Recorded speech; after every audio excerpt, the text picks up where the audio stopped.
Well, it is that time again. We are in week 4, man. Week 4 officially begins tomorrow. Wednesday is the new league week, and we are going to do what we usually do, man.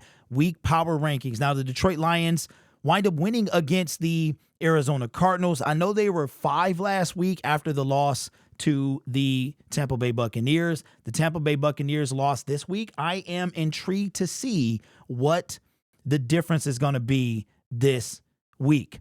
Without further ado, here we go. Again, I wait every week before I look at these, so I don't think. Here's the headline. NFL Power Rankings Week 4. Bills and Vikings hit top 3.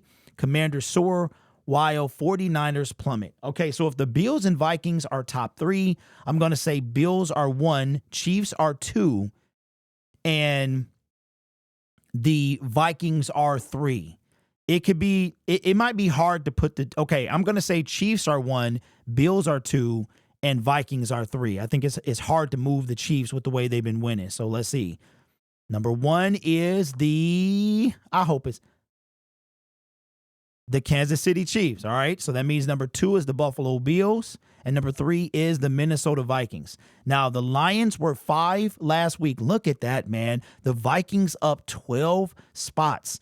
I'm going to be really intrigued to know what, it's hard to judge a team in the first quarter of the season, even the first half. I think that November, December football is really when you can kind of buckle down, right? We've seen teams fall off a cliff. We've seen teams make a push for the playoffs when they seem like they were dead in the water. So, this is all subjective in my opinion. If the Lions were 5, I have a feeling like they're not going to move the Lions. I really believe that. But knocking off an Arizona Cardinals who were second in scoring offense, I'm going to say that the Lions should be 4. But knowing the end, they just don't like to move the Lions for some reason. So the Lions should be 4.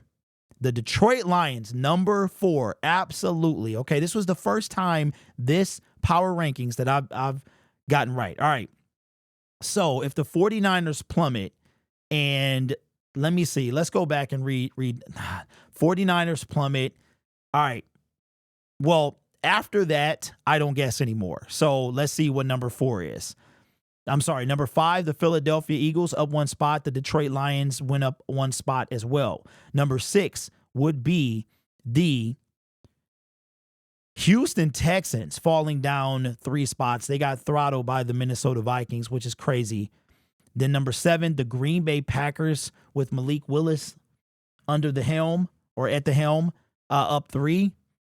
Number 8 would be the Baltimore Ravens up 1. Number 9 would be the Pittsburgh Steelers up 5. And number 10 would be the New Orleans Saints down 2. Just out of curiosity, where are the Niners? You got the Seahawks at 11. The Niners at 12, down 10 spots with that loss to the LA Rams. And where would the Rams be? The Rams are going to be, okay, so they are, bottom 16. Bottom half of the league, Dallas Cowboys. Man, there's the Rams. LA Rams, 19. Wow, and Matthew Stafford was able to do that with half the team injured. All right, let's go back and see what they said about the Detroit Lions. I did switch the scene so you wouldn't be subjected to me trying to scroll up and find get back to the Lions. Here's what they say. Jared Goff played a cleaner game Sunday, but he still threw a regrettable interception that kept the Cardinals in it. That is true. That's now 4 picks in 3 outings for Goff, and he could have had another pick 6, no less, late in the second quarter had the referees not blown the play dead just ahead of the 2-minute warning. He also took a pair of sacks, both which he appeared to walk himself into, one including versus a 3-man rush. Goff was more accurate this time out, completing 18 of 23 passes, despite Sam Laporta missing most of the second half and Jamison Williams having a quiet game. The hook and ladder play was a reminder that this offense is still juicy and fun, but Sunday's victory had as much to do with Detroit's defense stepping up in a big way. There was still a few coverage slip-ups, but the pressure and tackling were strong all game. Well, you know what? Detroit Lions fans, it seems like you guys are not alone because y'all can't stand Jared Goff and neither can this guy here. I mean, Jesus, it to me, I just, I get very tired of trying to defend Jared Goff. You know what is absolutely amazing to me?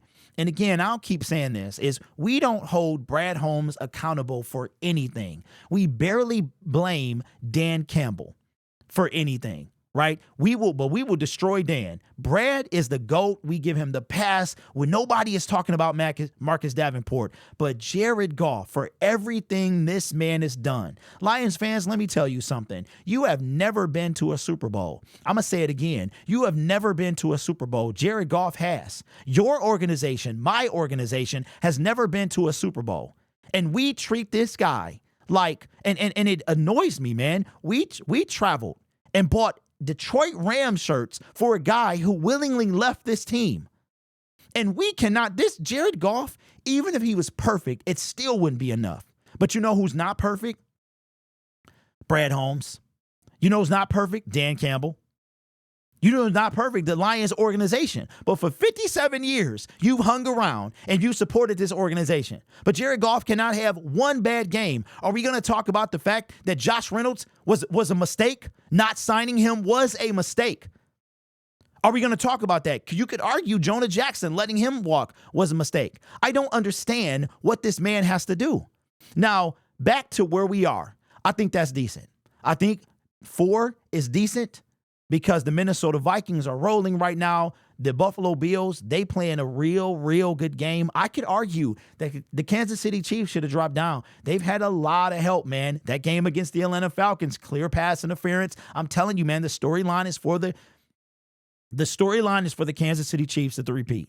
It's either going to be one or two things. Somebody knocks them off in the Super Bowl, or somebody knocks them off on the way to the Super Bowl. And I think my honest opinion is that the Houston Texans will be the team to knock them off. And I think that because the Detroit Lions are the only NFC team to never appear in the Super Bowl, I think that they are the team that is going to make it to the Super Bowl. And what better storyline than to have a team that's never been to a Super Bowl, win a Super Bowl, and knock off the team that has been the most recent dynasty in NFL history, only the second team in 20 years to have a chance at a three-peat. What better way, what better storyline can you think of? But as far as Jared Goff is concerned, I cannot stand this 100%. I will blame everyone. It doesn't matter if you're black or you're white. It doesn't matter. If you mess up, I'm going to blame you. I'm going to blame Dan Campbell for not kicking field goals. I'm going to blame Brad Holmes for signing Marcus Davenport. I'm going to blame Jared Goff for making dumb decisions. It doesn't matter. Everyone gets the smoke. But what I don't understand about this organization, about this fan base, is you continue to just absolutely dismantle a man. I said this during my live stream. I just don't think people like him. I think there's something about him. There's something about him. It's his face. It's his personality. It's the way he carries himself. I don't know. But what I do know is Jared Goff does not deserve the criticism that y'all give him. You were ready to draft Malik Willis at 2. He's playing very well right now. He's had time and the right coach. He's playing okay. It's only 2 games. You were ready to take, in 2021, Trey Lance, any quarterback that came out of the draft. And the thing that really annoys me is you guys pick and choose who you want to support. One thing about me, I stay the same all the time. As far as my opinion, it does not change. It stays the same. You want me to trust the process, which I will rebuttal. I will rebel.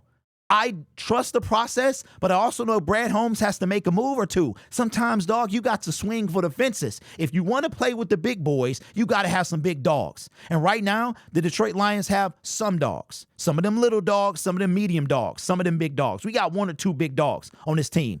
Aiden Hutchinson, big dog. Amon-Ra St. Brown, big dog. DJ Reader, big dog. Can you name any other big dog? On Panay Sewell, big dog. Frank Ragnow, big dog, right? Jahmyr Gibbs, big dog. David Montgomery, big dog. But on the defensive side of the ball, and you might just need one more.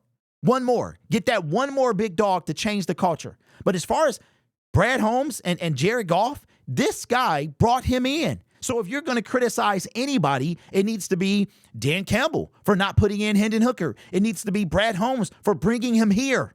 It needs to be him for believing in Jared Goff. It needs to be him for paying him a record contract.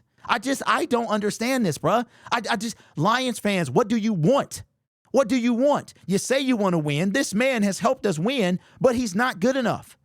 Brad Holmes, let me make something very clear. Brad Holmes is a magnificent general manager in certain regards. His drafting is impeccable. His trading for wide receivers is not. Does he make mistakes? Of course he does. He's imperfect. We all are. We all are.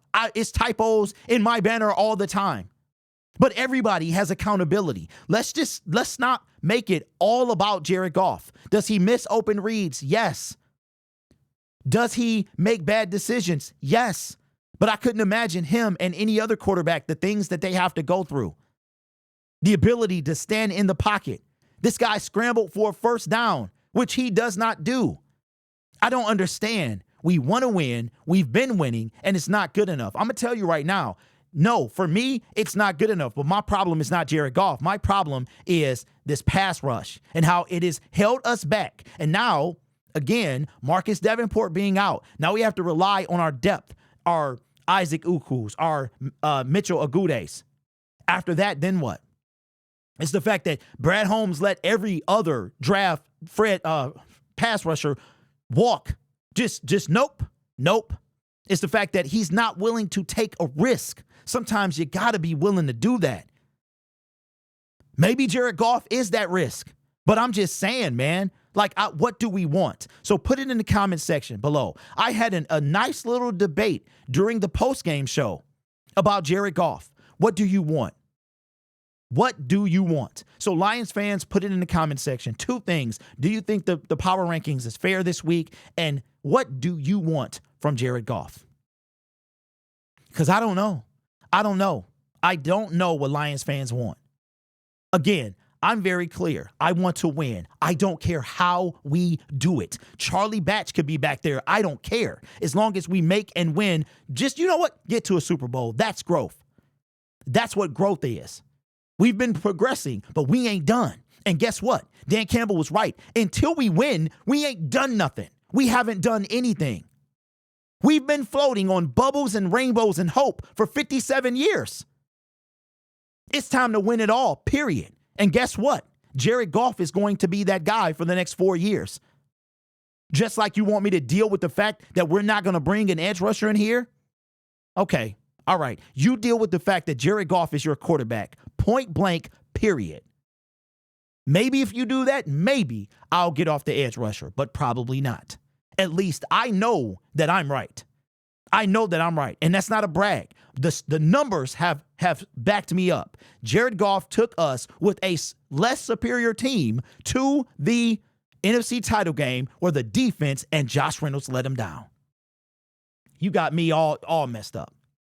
Anyway, as you can see, man, certain things are a trigger for me with this team. Listen, Brad Holmes is magnificent. Dan Campbell is everything we hoped he would be, with a little bit of, okay, bruh, pump the brakes a little bit, take the extra point, kick a field goal once in a while. You got Jake Bates, right? Outside of that, we don't have many complaints. But I swear, man, Jared Goff is just that. He got the pick on me face. He is just a punching bag. And I would never forgive anybody who chose to root for Matthew Stafford, who does not play for your football team, over the guy who is on your football team. You can't have it both ways. You have to choose. That's what makes us fans. You have to choose. You cannot have it both ways. This was supposed to be about the power rankings, not a testimonial, not a plea to Lions fans. Pick a side. I have chosen my side. My side is the Detroit Lions and everything bad that comes with them. And guess what? I'm going to complain. I'm going to cry. Anything else you say I do, I'm going to do all of those things. But I'm never going anywhere. And I will never, ever split my loyalty between another team. Hoping a team beats a team for your team, that's a totally different thing. Wearing a shirt of a team that you want to see beat another team, that's another thing. You will never, ever see me. If Jared Goff went to another team, if Aiden Hutchinson, who is my favorite pick of Brad Holmes and Dan Campbell's tenure, went to another team, it would break my heart. But I would not root for him and the team he was on unless that team directly helped my team. Anyway, this channel is brought to you by viewers, subscribers, and members just like you. You could be anywhere else on YouTube, and you probably wish you were, but you choose to rock with me. You guys are awesome. Take care of yourself and each other. And as always, go Lions. When is it going to be good enough? I tell you what, Brad Holmes, he's done a lot of things. Shored up the secondary. One thing he has not done is put somebody across from Aiden. And I want you to think about this. If he doesn't draft Aiden Hutchinson, where are we? Maybe we take a Will Anderson. Maybe we take a Dallas Turner. Maybe. But since then, what we got is Hutch. What we got is a dog, a big dog, and what we need is somebody to help him. When Brad Holmes does that, then I probably won't have any complaints. And I say probably because, we'll see. But that's the biggest gripe I have. And him trading for wide receivers. Please stop that. And as always, go Lions.